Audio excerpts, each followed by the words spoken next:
भागवत पढ़ो तो सब कुछ देवी जी से प्रकट हुआ। तो क्या झूठा है क्या? पुराण कोई झूठे हैं क्या? तो अगर उनसे प्रकट हुआ तो इनसे कैसे? भागवत पढ़ करके देखो तो श्री हरि से, नाभि कमल से ब्रह्मा, ब्रह्मा की भ्रकुट से शंकर, रुद्र का अवतार। उधर पढ़ करके देखो तो उन भगवान शिव से ब्रह्मा और श्री हरि प्रकट होते हैं। देवी भागवत पढ़ करके देखो तो देवी शक्ति। ये है क्या? तत्व। तत्व एक है, वही परमात्मा है। वही जब शिव पुराण पढ़ोगे तो सब कुछ शिव की, जब भागवत पुराण पढ़ोगे तो सब कुछ श्री हरि का, और जब देवी भागवत पढ़ोगे तो सब कुछ वही।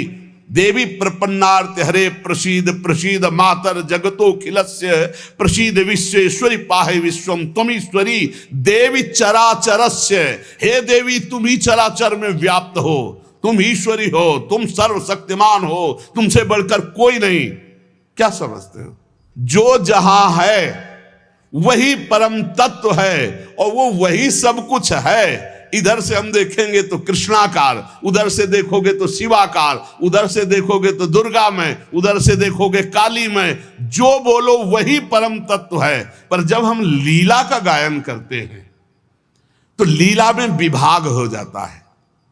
वही एक परमात्मा, वेद कहता है एकोहम बहुश्यामा, मैं एक बहुत रूपों में हो जाऊं। अब वही परमात्मा शासक बन गया, वही शासित हो गया, वही धर्मात्मा बन गया। उसी के छाती से धर्म प्रकट हुआ, उसी के पीठ से अधर्म प्रकट हुआ। अधर्म करने वाला दंडनी हो गया, धर्म करने वाला बंदनी हो गया। लेकिन दंडनी और बंदनी में दोनों में एक तत्व विराजमान है, तत्व में अंतर नहीं। ये जो समझते नहीं ना, लीला को समझते नहीं है और तत्व को समझते नहीं, तो ये झगड़ा करने लगते हैं कि शिव को छोटा कैसे कह दिया। पूछो शिव जी से जाके। अरे उनको देखो तो रात दिन भगवत श्री हरि चर्चा करते रहते। और हरि को देखो, उनसे पूछो जाके कि तुम्हारे आराध्य देव कौन है, बोलेंगे शंकर। हरि से पूछो कि तुम्हारा गुरु कौन, बोले शंकर। और शंकर जी से पूछो तुम्हारा आराध्य देव को, बोले हरि। और हम आपस में लाठी चलाएं। अरे वो एक है, वो एक है, वो अनेक है। अनेक होते हुए भी एक है, एक होते हुए भी अनेक है। इस बात को समझो। जब देवी भागवत, तो देवी ही सब कुछ है, देवी के ही अंश से राधा है। समझिए आप। जब हम वृंदावन से बोलेंगे तो राधा के अंश से देवी है। जब आप शिव पुराण से बोलेंगे तो शिव के अंश से हरि है। और जब भागवत पुराण से बोलेंगे तो हरि के अंश से शिव है। आप इस बात को समझिए। जब लीला का बात, लीला प्रसंग आएगी तो उसमें भेद हो जाते हैं। जैसे ब्रह्म ऋषियों ने विचार किया कि इन तीन महान भगवत स्वरूपों में कौन सबसे बड़ा है। क्या उन ब्रह्म ऋषियों को पता नहीं कि हरि ही ब्रह्मा है, ब्रह्मा हरि ही शिव है। शिव ब्रह्मा और हरि में किंचित मात्र भेद नहीं। स्वयं भगवान बोले मैं ही हर हूं, मैं ही विधि हूं, मैं ही हरि रूप हूं। जगह जगह वर्णन है। लेकिन जब भृगु जी परीक्षा के लिए गए तो ब्रह्मा जी के सामने जाके ऐसे खड़े हो गए। यह भद्रता है गुरुजनों के सामने ऐसे खड़े होना। ऐसे नहीं खड़े हुआ जाता, ये अभद्रता कही जाती। गुरुजनों के सामने सावधानी पूर्वक हाथ जोड़कर या बहुत नम्र ऐसे। अब वो गए और ऐसे खड़े हो गए। ब्रह्मा जी ने कहा तो सभा की मर्यादा के विरुद्ध है, पर भृगु जी उनके पुत्र हैं, थोड़ा गुस्सा आया पर शांत रहे। शंकर जी के पास गए, बोले आओ भाई, बहुत दिनों बाद आगमन हुआ भृगु जी से। बोले हम तुम्हारे गले नहीं लगते, परम पवित्र रहते हैं। उठाया त्रिशूल उन्होंने हमको। भृगु जी शांत होकर के वहां, और भगवान हरि के पास गए, सैया में पड़े हुए थे, सीधे लात मारी जाके, सीधे छाती पे लात। भगवान उठे और कहा मुझे पता नहीं था आप आ रहे हो, नहीं आपकी अगवानी करता। और चरण दाबने लगे। बोले आपके चरण बहुत कोमल है, मेरी छाती बहुत कठोर, कहीं चोट तो नहीं लग गई। और आज के बाद जब जब अवतार भी लेंगे तब तक आपका भृगु चरण चिन्ह ये हमारे छाती पे बना रहेगा, ये हमारा बड़ा सौभाग्य हो। आंसू आ गए भृगु जी के। अब आप क्या कहेंगे? कोई छोटा बड़ा नहीं। जब लीला होती है और एक ही तत्व है, तो रंगमंच पर वही सब रूप धारण किए, जगन नाटक वही भवा, इस बात को सब। पर जब हम किशोरी जी की बात कहेंगे तो किशोरी जी के अंश से सब शक्तियां हैं, और जब आप दुर्गा की बात करें तो आपको वहां से दिखाई देगा किशोरी जी दुर्गा जी की अंश है, क्योंकि इधर से अंश वो, उधर से अंश वो उनकी अंशी, वो उनकी अंशी, कोई अंतर नहीं। इधर से हम बोलेंगे श्री कृष्ण के अंश से शिव, और जब शिव पुराण में पढ़ोगे तो शिव जी के अंश से श्री कृष्ण। अब इसमें संशय थोड़ी, क्योंकि वही एक तत्व है, विविध प्रकार से लीला कर रहा है। इसलिए भ्रम का तो ध्यान छोड़ दो, भ्रम छोड़ दो।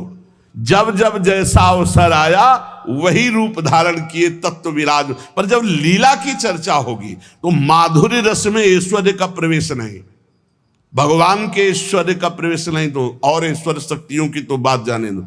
कभी आपको कोई भी शास्त्र मिला हो कि ब्रज में सुदर्शन चक्र का प्रयोग भगवान ने किया या प्रवेश हुआ, तो हमें बताना।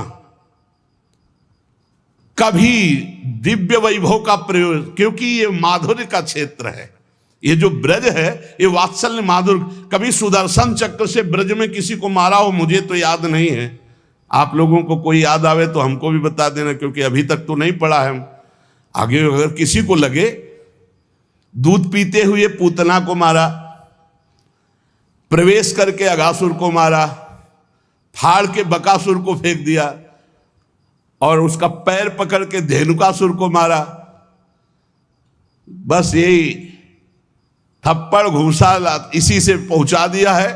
ना तो कौमोदकी गदा आई है, ना प्रभु की तलवार आई है, ना यहां सुदर्शन चक्र आया है, ना यहां दारुक सारथी रथ लेके आया है। ये ऐश्वर्य नहीं, ये प्रेम देश है, ऐश्वर्य का प्रवेश नहीं है यहां। और जहां कहीं ऐश्वर्य का कुछ दिग्दर्शन कराना चाहा तो वहां वात्सल्य ने डांट लगा दी है। जैसे मुख में जब मिट्टी खाई हो ऐश्वर्य दिखाना शुरू किया तो वात्सल्य ने डांटा है, यहां नहीं। तो तुरंत मैया को लगा है मेरी आंखों का दोष कोई है, ये तो मेरा लाला है, ऐश्वर्य का। अब जब निकुंज की बात आती है तो इसमें तो बिल्कुल ऐश्वर्य का प्रवेश नहीं है। ब्रज में तो आप थोड़ा ऐश्वर्य की झलक दिखा दिए, अंतर ध्यान हो गए, लेकिन निकुंज में कहीं नहीं कि अंतर ध्यान की लीला एक बार भी हुई हो। निकुंज में बताना पूरे वाणियों को पढ़ करके। अब जो निकुंज रस है इसमें कहीं वर्णन नहीं है कि अष्टभुजा का प्रवेश है या षोडश भुजा का, हमारी ही श्री जी सब अंशों से है, लेकिन ऐश्वर्य रूप नहीं, ये महामाधुर्य रूप है। इसी महामाधुर्य की महिमा की हम उपासना करते तो हमारे लिए हमारा उपास्य देव सर्वश्रेष्ठ है। और जब उपास्य देव की सर्वश्रेष्ठता की लीला में देखते हैं तब ये वर्णन आता है कि अनंत शक्तियां, देखो भगवान शिव ने स्वयं वर्णन किया कि ये जो अनंत शक्तियां तत्कला कोटि कोट्यंसा दुर्गाद्यस्त्र गुणात्मिका।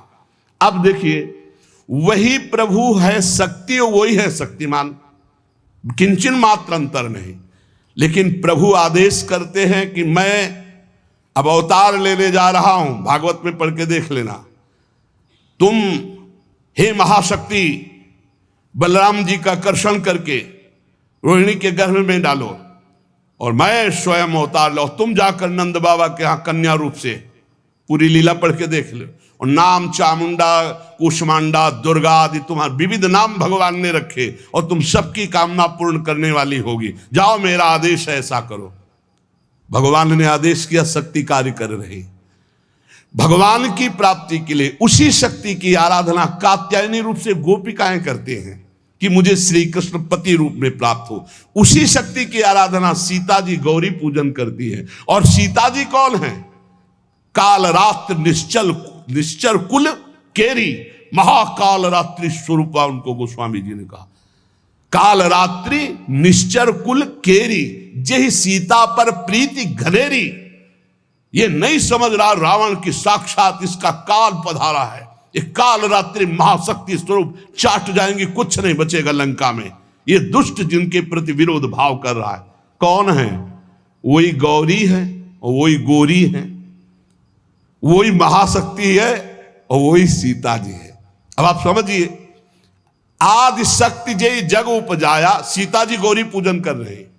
गौरी जी खसी माल मूर्ति मुस्कानी, जाओ मनुजा हिराच्यो मिली सोबर साध सुंदर, साव। तो सीता जी कौन है?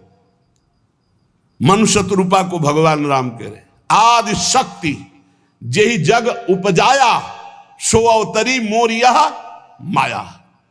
अरे कोई भेद नहीं, कहीं भेद नहीं, पर जब लीला की बात करेंगे तब लीला में भेद दिखाई दे रहा है कि सीता जी गौरी जी का पूजन कर रहे हैं, उनसे वरदान प्राप्त कर रहे हैं। और भगवान प्रिया सती